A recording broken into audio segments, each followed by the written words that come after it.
Vamos agora para o segundo bloco, aqui a entrevista com o doutor Walter Leite. Agora vamos falar de saúde, vamos falar realmente do que é mais importante no mundo, que é a saúde, né, do ser humano.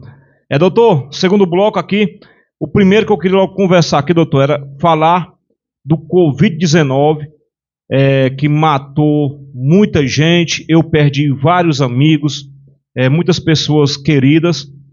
O meu pai também passou há 19 dias no UTI. Eu queria saber do senhor sobre o Covid.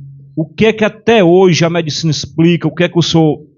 me fale como é que o senhor passou essa temporada aí, se o senhor foi muito procurado. Vamos conversar um pouquinho da Covid. E aí o senhor já emenda e fala também da vacina. Pronto. Em relação, quando chegou o Covid, foi no começo de 2020, acho que foi 2020. Está na política 2020. 2020, chegou essa doença viral, certo? Nós médicos não sabíamos de nada, nós não conhecíamos esse tipo de vírus, certo? E por que acontecia essa doença que estava dando uma pandemia? Primeiro eu queria dar uma explicação para quem está nos ouvindo do que é pandemia e o que é epidemia. Epidemia é uma alteração de uma doença que é limitada, por exemplo, num país só, num estado, certo? Por exemplo, o sarampo, teve uma epidemia de sarampo em São Paulo, a hipótese, querem voltar, febre amarela, que foi em 1854, foi descoberto pelo médico aí, a vacina da febre amarela, tá certo? Então, foi de caso em caso que ele, mesmo, sabe que é um transmissor, o vetor, chamado vetor da febre amarela, é o Aedes aegypti, o mesmo da dengue. Certo? É um mosquito que é um predador do homem. É engraçado, né? O predador lá da África é o leão e as outras coisas, e o predador do homem é o mosquito. Certo? Preda a gente, mata as pessoas. Então o Covid é um vírus, foi um vírus que veio não sei de onde, que até agora a medicina não soube explicar de onde foi que surgiu. Fala se foi do macaco, foi de sei o que, selvagem, mas até agora não tem nenhum estudo assim concreto de dizer que eu conheça. Eu estou falando de mim, dos meus conhecimentos, certo? Que o Covid foi um vírus que foi, a imprensa divulga muito que foi programado, mas ninguém tem certeza absoluta disso, certo? Mas o Covid, exatamente, ele veio, um quadro viral totalmente diferente, que tem várias fases, a fase aguda, a fase de isquemia, certo? A fase de trombótica, a fase de trombótica para processo inflamatório, e a parte que vai formar trombos nos brônquios, nos bronquíolos, pequenos vasos, certo, dos brônquios, que dificulta a troca de gasosa, a troca de gás carbônico e de entrar oxigênio e sair gás carbônico.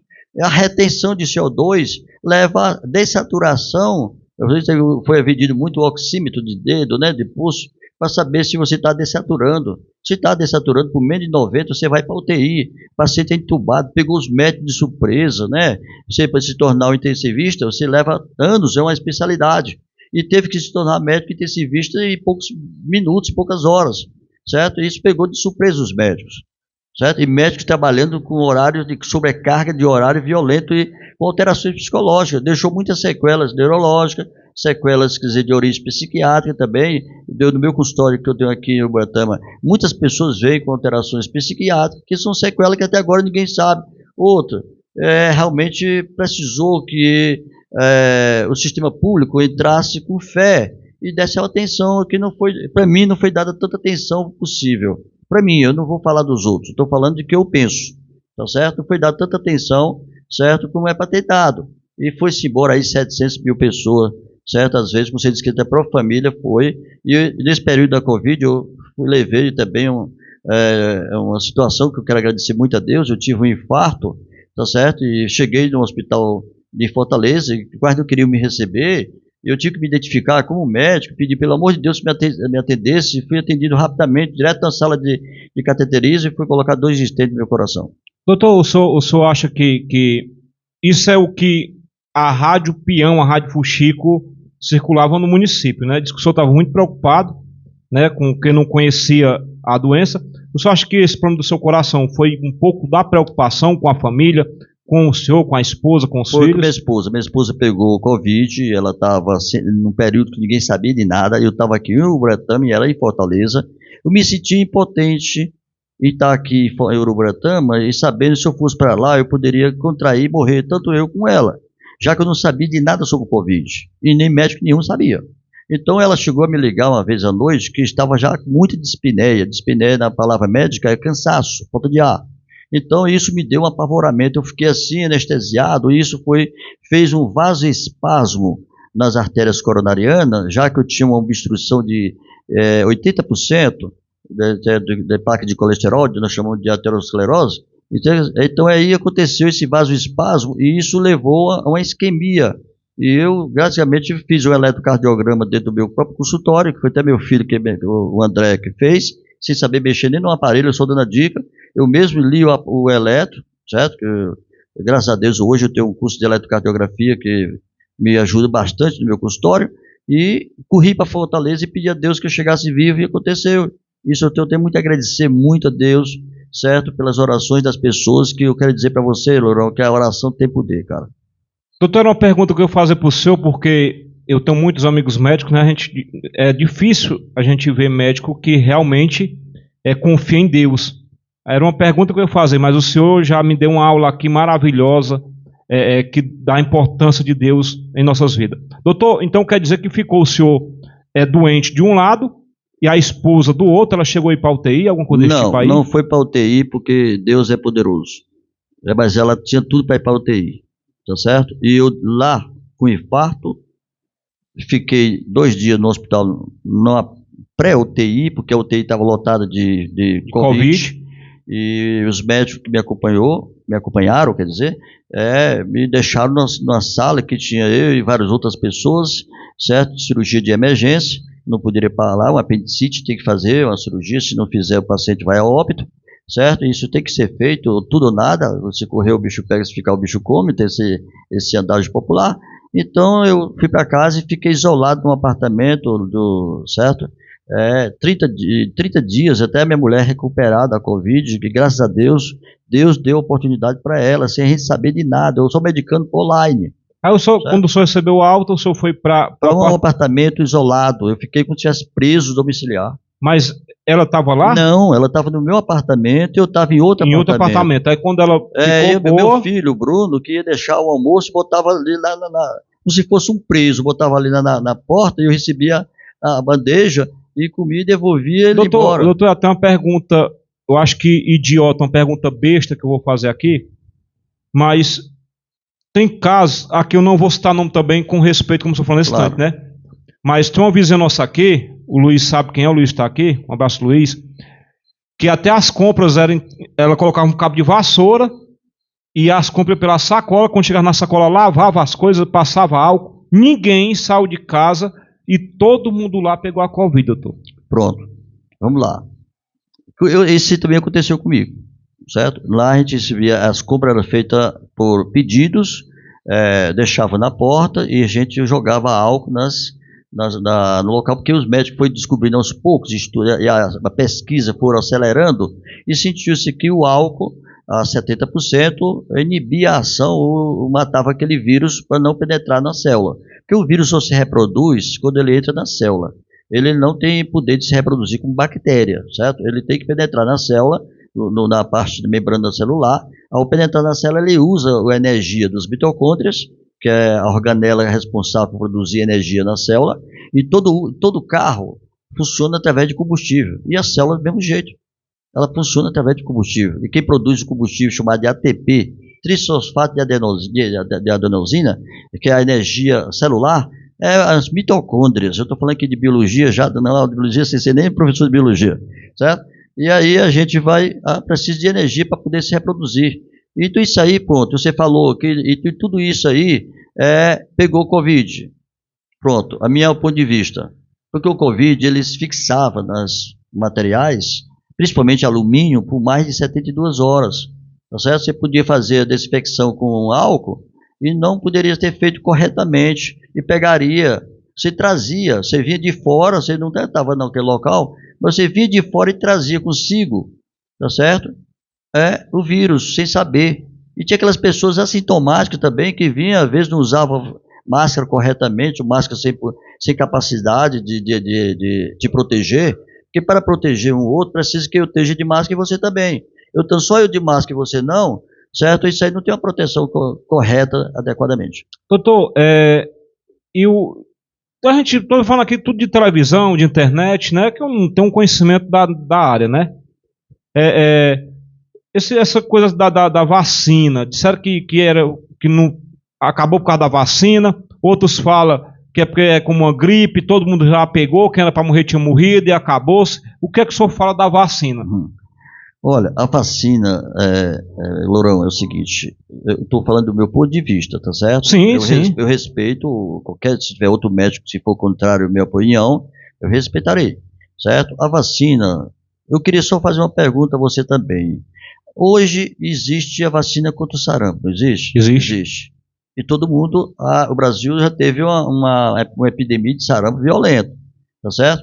E foi aniquilado o sarampo. Hoje as crianças, de cedo, tomam a vacina contra o sarampo. A poliomielite foi erradicada no Brasil, certo? Com a vacina, certo? A febre amarela foi erradicada no Brasil pelo médico brasileiro, tá certo? Pela vacina. Então, por que seria diferente a vacina, tá certo, agora da Doutor, Covid? é porque o que falam é da rapidez com como ela foi criada. Mas a ciência depende muito do investimento, certo? Se o país investe na saúde, ele tem certo? Quantos mil pesquisadores não existe aí, cara, com pesquisa importante parada, certo? Se o governo, eu estou falando de um modo geral, não estou citando o nome de ninguém, se o governo desse mais atenção para os pesquisadores, nós teríamos muitas doenças erradicadas, tá certo? Então, quer dizer, pesquisar precisa de dinheiro, precisa de incentivo. E como a Covid estava matando muita gente, e muita gente poderia entrar naquela que ninguém sabia quem era que escolher a cara, as pesquisas foi, certo? A prova é tanto que o Congresso liberou dinheiro aí, fundo perdido, certo? Muito dinheiro para poder ser aplicado e resolver os problemas. E se correr o bicho pega, se ficar o bicho come. Então tem que resolver o problema. Eu só sei que foi uma coisa que não teve explicação, né? Disseram que iam... era para quem tivesse problemas, né, de saúde, já coração, diabetes, pressão alta, que tinha perigo. Para quem fosse atleta não tinha perigo, quem era jovem. Aí o que aconteceu foi tudo o contrário. Por exemplo, o nosso amigo, eu tenho liberdade de falar o nome dele, que é o Negro do Zé Valmir, secretário de Infraestrutura, pesando quase 200 quilos, sem fazer uma atividade de nada, pegou Covid, passou aí uns 15 dias aí internado, voltou. Conheço atleta, amigo meu, tem pessoa aqui que eu não vou citar nome, que era atleta e faleceu rápido. Aí, isso aí foi enlouquecendo a cabeça da gente e a gente sem saber. O meu pai, 7 cirurgias de câncer, passou 19 dias na UTI, voltou, está em casa até hoje, graças a Deus, para honra agora do Senhor Jesus, está até hoje em casa. Então foi Foi realmente, Louro, foi uma coisa muito complicada, certo? E deixou confuso demais as pessoas. Muitas pessoas ficaram confusas com essa situação. Quem é atleta, que realmente poderia pegar somente uma simples gripe, na verdade não foi, né? Não foi isso, certo? Algumas pessoas morreram jovem, enquanto que outras pessoas mais idosas, com comorbidade, como no caso diabetes, uma doença que silenciosamente mata as pessoas, comprometendo o rim, comprometendo outros órgãos importantes, tá certo? E tem pessoas que salvaram, né? Ficaram vivas e não foram na enxurrada, tá certo? Enquanto que outros jovens foram, certo? E outros que ficaram assintomáticos. Então é uma doença totalmente desconhecida para todos nós médicos. Doutor, e vamos dar continuidade aqui para a gente ir nos fatos importantes também aqui. Doutor, por que hoje tanto jovem, que a gente não ouviu falar de jovem infartando, porque o jovem ele corre, o jovem ele gasta energia, não tem às vezes nem dentro de casa, nem pai, nem mãe, ninguém que tem problema cardíaco do coração e estão falecendo hoje, e estão tanto infarto. Aqui, no mês passado aqui, deu mais de 30 entradas de casos de infarto aqui no hospital. Aí o que é que a gente pode explicar como essas coisas, doutor? Primeiro, parabenizar a sua pergunta, certo? Por você ser um jornalista, certo? E trazer uma pergunta dessa qualidade é uma coisa muito importante, que as pessoas que estão no momento nos ouvindo, certo? Vai dar muito parabéns para você. Porque uma pergunta dessa é uma pergunta de pessoas que têm vivência e conhecimento e sagacidade, e observação e leitura, tá certo? Para fazer uma pergunta desse tipo aí. Quero te parabenizar pela pergunta. Pronto, eu queria explicar como médico, certo? Então, os jovens de hoje estão tendo morte, esse jovem, por situações, primeiro, doutor, ele faz academia, ele faz isso e teve falecimento de infarto. Meu amigo, hoje está um pouco conturbado o sistema social. Então, os jovens de hoje estão muito estressados. O estresse, Lourão, é a pior doença do século XXI. É o estresse, ansiedade, depressão. Eu queria dizer aqui 3 palavras importantes para quem, certo, está nos ouvindo. Depressão vem de coisas do passado. O estresse é o momento que você está passando. E a ansiedade é coisa do futuro. Vamos supor, tu vai viajar daqui a 3 dias para São Paulo, tu já está ansioso que já chega o dia de você viajar. É futuro. Estresse é coisa de momento. O cara chega aqui, ele instiga você, ele maltrata e você tem uma reação instantânea, um reflexo chamado. Esse aqui é o estresse que está passando. Esse estresse libera grande quantidade de adrenalina no sangue, um hormônio que vasoconstrictor. O que é isso? Ele diminui a luz do vaso, principalmente das artérias coronarianas, levando a vasoespasmo, certo? O paciente não tem nem placa de colesterol, mas a artéria se contrai devido à ação da adrenalina por mais de poucos minutos. Isso leva a uma isquemia. E nos jovens, os fatos são mais fulminantes do que em pessoas idosas, certo? E eu quero chamar a atenção sua aqui. No diabético, você pode ter um infarto no diabético sem dor. Como é que o doutor vai descobrir? Por isso que qualquer desconforto no peito, chegando num pronto-socorro, o médico que tem a sua sagacidade, conhecimento, deverá ser explicado, certo? Então faz um eletrocardiograma, que é o primeiro exame que se faz, daí o eletro me dá a informação por onde é que eu vou, me dá direcionamento para outros exames, tá certo? Mas eu tenho que explicar porque aquela dor é de origem cardíaca ou não. Então, todo paciente que entrar num pronto-socorro com dor, ou opressão no peito, ou desconforto, ou uma falta de ar, que às vezes pode entrar no hospital com falta de ar e o médico nem vê o paciente e passa aerosol. Está tudo errado. Aquela falta de ar pode ser ansiedade? Pode. Pode ser uma embolia pulmonar? Pode. Uma complicação maior de uma trombose venosa profunda que vai lá, forma um trombo, forma um êmbolo e vai lá para o pulmão e dá uma falta de ar no paciente e leva à morte. Tá certo? Então aí, praticamente, os jovens de hoje, estresse, uso de anabolizantes e drogas que usam, isso leva a, segundo a que eu estou na leitura dos meus conhecimentos, a essa explicação de que muitos jovens hoje estão morrendo de infarto, mesmo sendo atleta. E as mulheres, doutor, que antigamente disse que era para cada 10 infartos de homem, era um infarto de mulher. Porque isso que a mulher é mais calma, ela tem mais uma vida mais tranquila, e o homem é que é mais estressado, e hoje está quase meio a meio. Rapaz, eu tô admirado, Lourão, das tuas perguntas, cara, certo? Eu acho que tu tá estudando medicina, tá bom? Porque as perguntas tuas aí, é pergunta direcionada assim, muito bonito, eu gostei, certo? Só que a mulher está estressada igual os homens, doutor? Claro, não, só o seguinte, hoje, a explicação, segundo os estudos, sabe o que foram feitos? Hoje as mulheres estão em torno de 43% morrendo de infarto, 57% homem. Está quase pau a pau. Pau a pau. Certo? Então, por que está acontecendo? Vou explicar para você. As mulheres, antigamente, elas cuidavam da família. Hoje, as mulheres estão assumindo lugar que era especificamente dos homens. Governador, era só homem. Hoje tem mulher. Presidente do país, hoje tem mulher. Certo?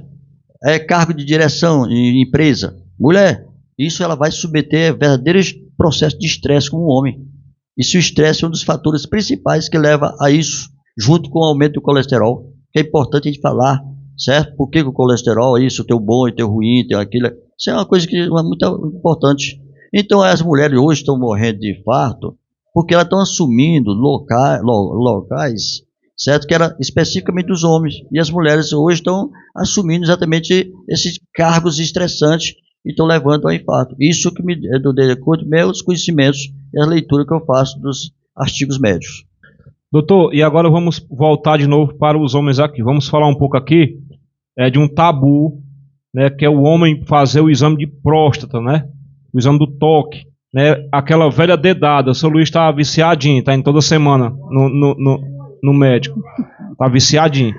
Doutor, me diga aí, esse exame, ele é o que dá mais precisão para vocês médicos? Lourão, é o seguinte, outra pergunta, mais uma vez te parabenizando, certo? Mais uma vez, eu estou gostando aqui desse podcast, porque realmente as perguntas estão sendo direcionadas de uma maneira muito correta.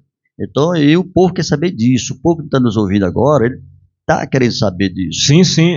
Certo? É um tabu, falou desse assunto aí, todo mundo vai lá, certo? Como se falar também de relacionamento de casais, todo mundo quer saber. Tem muitos, meu pai dizia, por causa de um grito se perde a boiada. Então, por causa de uma informação se perde muita coisa.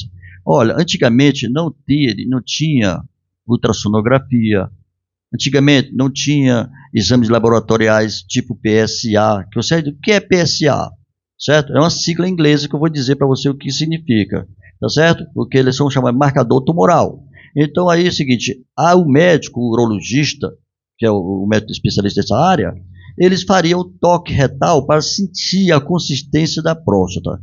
Certo? Pela consistência, ele tira a noção se aquilo é uma próstata que pode estar levando a desenvolver uma evolução de natureza maligna ou de natureza benigna. Você pode ter uma próstata aumentada de volume, de peso, hipertrofiada e ser benigna, desde que a consistência dela seja amolecida. Então, no toque, o médico vai sentir se a próstata está amolecida ou endurecida. Se está endurecida, é sinal de necrose, certo? Então, aí vai ter o quê? Um mau sinal para o médico informar, ele pedir exames mais sofisticados. Hoje nós temos a ressonância magnética, cara, hoje dá 95% de uma certeza para você ter um tumor de próstata ou não. Com a ressonância... Mas é muito caro, não, doutor? É caro, mas aí, por exemplo, só a ultrassonografia e o PSA já dá informações importantes para o médico, mas não dá o diagnóstico, não fecha o diagnóstico. Quem fecha o diagnóstico é a biópsia, certo? Você pega um paciente, mesmo que seja um toque, próstata endurecida, a ultrassom me diz que está com um peso aí de 50 gramas, que o normal é até 30. Está hipertrofiado. Mas ela está endurecida, sua textura. Aí vai fazer o PSA, dá acima de 5, dá 8. Um PSA de 8. Então, a chance desse paciente ter um câncer de próstata é grande. Como é que eu vou fechar o diagnóstico? Pedindo uma ressonância magnética, certo? Ou fazendo a biópsia. A biópsia é um exame que fecha o diagnóstico. Então, doutor, pode ter tudo isso aí. Quer dizer que o senhor pode ver na ultrassom, o senhor pode fazer o PSA, pode sentir e pode ainda não ser o câncer? Pode não ser o câncer. Pode? Porque o PSA pode aumentar conforme as circunstâncias. Por exemplo, se você faz um PSA... Mesmo só sentindo no exame do toque? Mesmo sentindo o toque, a próstata endurecida, não quer dizer que esteja com câncer. Daí que tem a biópsia. Mas se mesmo tem que tirar para fazer a biópsia. Tira fragmentos, né? O médico vai tirar 12 fragmentos guiado pelo ultrassom. Pelo ultrassom, o médico vai até a próstata e tira com a agulha bem fininha 12 fragmentos e manda para a patologia. O médico patologista fazer esse estudo. Aí ele manda a informação se aquela biópsia... Desses 12 fragmentos, Lourão, tiver pelo menos uns 2 ou 1 ou 2 positivo, é considerado um tumor de próstata. Aí você vai estadiar esse tumor. Então os 12 tem que dar negativo. Se os 12 der negativo, praticamente, quase 100% o paciente não tem tumor de próstata. E o PSA está elevado. E aí, um medicamento, ele vai reduzir isso aí? Vai depender do tamanho da próstata. Se o lobo médio estiver obstruindo o canal uretral prostático, é indicado uma cirurgia, nós chamamos de RTU, uma cirurgia por dentro do canal, que é simples e que deixa o paciente numa boa qualidade. E se for um tumor de próstata inicial, se não esteja já metástase, se alastrar para outros órgãos, ou vai fazer uma cirurgia radical. Já abre a barriga do paciente, lá na parte lá embaixo, na pelvis, certo? E tira a próstata e esvazia os gânglios que são responsáveis pela disseminação desse tumor para outros órgãos importantes, principalmente para os ossos. Opa, que bom. Doutor, eu queria fazer a última pergunta aqui para a gente encerrar aqui o nosso programa. Já está fechando aqui 1 hora que a gente vai fazer a edição.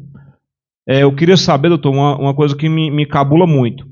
Por que é que tem gente gordo que faz o exame de colesterol e não dá colesterol ruim, e um caba bem maguinho, não tem gordura nem por dentro dos ossos, vai fazer e dá colesterol ruim nele? Rapaz, mas uma pergunta muito boa. Ora, o colesterol, é um tipo de gordura insaturada. Nós chamamos de dislipidemia. Dislipidemia é uma disfunção do metabolismo dessa gordura pelo fígado, né? Então aí é o seguinte, pessoas magras podem ter um colesterol elevado, um triglicérides, certo, elevado, enquanto que outras pessoas gordas podem ter normal. Porque essa dislipidemia está ligada ao sistema familiar. Tem influência familiar. Não estou dizendo que é hereditário, mas tem influência familiar. Por exemplo, a asma. A asma não é genética, é uma doença de disfunção familiar. Já o daltonismo, que não sabe dizer as cores, a diabetes, é uma doença genética. Se tem alguém diabético na tua família, alguém vai sair diabético. Certo? Quando sai lá nos netos, nós chamamos de atavismo. Então quer dizer que o colesterol é do mesmo jeito? No colesterol tem influência, não quer dizer que tua família tenha colesterol alto, é obrigado você ter, tá certo? Mas tem importância familiar. Mas ele é adquirido também com comida, com as coisas claro, que você come? Claro, o tipo de alimentação saudável vai te deixar muito melhor, por isso que ter a dieta é importante, certo? E se você come só rabada, mão de vaca e feijoada, carne vermelha, eu queria dizer para você que é importante falar que carne vermelha tem um índice de colesterol muito elevado. E já tem outra coisa que eu me lembrei agora há pouco tempo, quer dizer, nós temos que ter cuidado também, quer dizer, de algum tipo de frutas, como o abacate, tem um colesterol bom, o abacate tem gordura boa, que é importante para o coração, tá certo? Entendeu? Mas não é só nos vegetais. Outra coisa que é ruim, margarina, é um veneno. Ali é sebo puro. Não gosto nem de falar essas coisas para evitar atrito com os a margarina, a manteiga? A manteiga já é melhor. Já é melhor? Certo? A banha de porco é muito melhor do que tu usar margarina. Tá certo? E outra coisa importante, você não usar óleo de soja, óleo de algodão, óleo de milho, são altamente prejudicial, quer dizer, prejudicial à saúde. Você deve usar mais o óleo de azeite de oliva, é importante. Certo? O extra refinado, aquele de importância, porque tem uns aí que vem misturado com óleo de soja, certo? Para poder alterar as coisas. Não vou dizer qual tipo, porque não me interessa, tá bom? Pessoal, estou com o Dr. Walter. Nonatinho, me dê as coisas aí que o Dr. Walter trouxe aqui, que eu vou mostrar aqui para as pessoas. Pronto, pessoal, aqui foi uns presentes que o Dr. Walter trouxe para dar para vocês mesmo aí que vão assistir as nossas postagens. Aí o que acontece? Vocês vão ter uma semana, isso aqui vai dar mais ou menos 7 vídeos, esse programa de hoje. Aí você vai ter uma semana para curtir aí a nossa entrevista, uns 7 dias. Aí a gente vai pegar e vai colocar o nome de vocês. Vamos fazer um sorteio. Para vocês que vão curtir essa entrevista com o Dr. Walter.